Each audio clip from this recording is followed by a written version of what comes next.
Life moves pretty fast. You don't stop and look around once in a while, you could miss it. The starting gun is about to go off. The sprint, it's about to begin. You remember the sprint, right?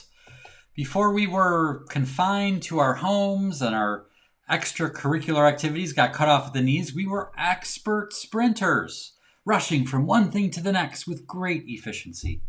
Oh, our health sometimes suffered, and we were often too dizzy to consider if all the activity was even worth it. But we were good at running the race. It was almost comfortable. Then the world stopped. For the first time in a long time, we had time on our hands. Time to spend with family, time to go for walks, time to prepare and eat real meals together. Like a scratch on a record, our normal pace was disrupted, and we had the chance to evaluate our lives and be reminded of what was really important. Now, no matter how well we handled it, the disruption, it wore on us. The desire to get back to normal was ever present, as we desperately missed some of the good parts of our old lives. We are ready to be together, to reunite with friends, to stand shoulder to shoulder with strangers, singing the lyrics of our favorite song or cheering a victory by our favorite team. We're excited to let our kids off the leash, to give them the freedom they've had withheld. No has been the directive for so long. We're ready to start saying some big, loud yeses. Indeed, in many ways, the sprint has already begun. Restrictions are being lifted and reschedules of postponements are finally coming to fruition. Our calendars are filling up faster than a starving man at an all-you-can-eat buffet. Danger, Will Robinson. Do not fall into the trap adultitis has set for you. We're all so tired.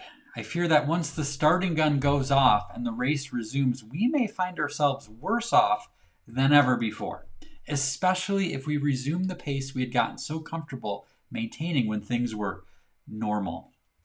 This is an opportunity not to return to normal, but to something better. But not if we let all our yeses drown out the lessons we learned from the lockdown. The key is focus.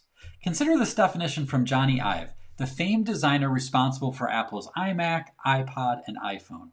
Quote, what focus means is saying no to something that with every bone in your body you think is a phenomenal idea and you wake up thinking about it, but you say no to it because you're focusing on something else.